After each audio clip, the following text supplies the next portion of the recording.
Well, welcome to the 700 Club, and thanks so much for joining with us. Well, President-elect Trump, he's repeated his warning to Hamas: return the hostages by Inauguration Day or pay a heavy price. In a press conference yesterday, Trump also discussed the situation in Syria and the current state of the Middle East. Chris Mitchell reports from Jerusalem. During his press conference, President-elect Trump weighed in on the sudden takeover of Syria by rebel forces. He also suggested Turkish leader Recep Erdogan was deeply involved and sees Syria as part of his plan to reconstruct a Turkish empire. Turkey's the one behind it. He's a very smart guy. They've wanted it for thousands of years, and he got it. And those people that went in are controlled by Turkey, and that's okay. It's another way to fight. Trump's comments come as U.S. officials fear Turkish-backed forces are massing on the border of northeast Syria for an imminent invasion. The territory is controlled by Kurdish forces and an independent and democratic government that was an ally with the U.S. in the war against ISIS.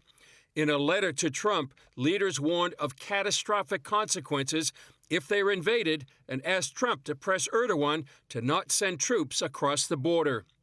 As to Israel's war with Iran's proxies, Trump was bullish on his talk with Netanyahu. The real conversations will start on the 20th, but we had a really good conversation, and I think we're going to be in a good place in the Middle East. Trump said getting the hostages free is a priority. As you know, I gave warning that if these hostages aren't back home by that date, all hell's going to break out, and very strong.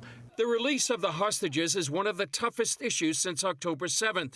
Now that Hamas realizes Hezbollah and Iran are not coming to its rescue, the group may be ready to finally bargain with Israel. Israel's defense minister told the Knesset Monday that a deal is the nearest it's been since the last agreement. We all estimate that an opportunity is being created following Hamas's need to become more flexible, and I really hope we can advance to a practical stage in this process.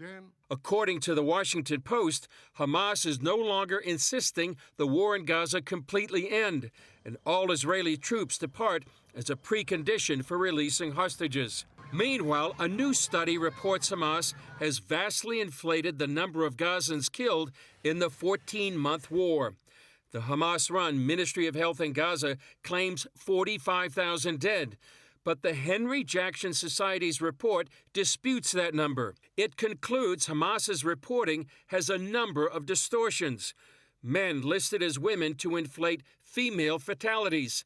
Adults registered as children to inflate child fatalities, including 5,000 natural deaths, as well as people killed by Hamas in the death totals, including deaths before the war began, and no mention of combatant deaths, as many as 17,000.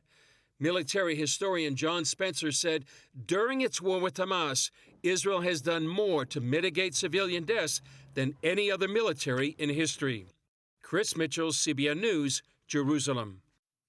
Well, we've been telling you for over a year now that the Hamas ministry, the Gaza Ministry of Health, is a propaganda arm of Hamas. It is a total invention of Hamas. Everyone involved in that is a Hamas fighter. So you cannot believe these numbers. But again and again and again, I'm hearing it and hearing these inflated numbers repeated, whether in Europe or in the United States. And it goes along with this whole argument that somehow or other Israel is involved in a genocide in Gaza.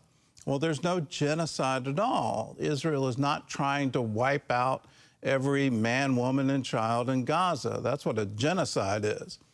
Who is trying to wage a genocide? Well, it's Hamas, and it's right in their charter, where they call for a Palestinian state throughout Israel. And in that Palestinian state, there should be no Jew. They are the ones calling for the genocide. Israel is doing its best to protect civilian lives. But in that, Hamas is doing its best to put civilians at risk, and that's why they're putting their headquarters in hospitals and schools and UN buildings. That's why they're using civilians as shields, and that's why they're even using the hostages as shields. I just applaud the incoming president. We need to take a stand here. There are Americans who are hostages in these tunnels in Gaza. We have to set them free. If it were any other party in charge right now, the mainstream media would have a incredible drumbeat every single day.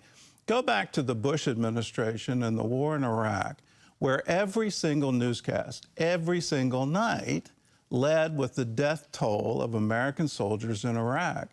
And it was all a propaganda effort to change administrations to another party. Let's call it for what it is, and let's please stand for truth. This misinformation coming out of Gaza should have never been repeated.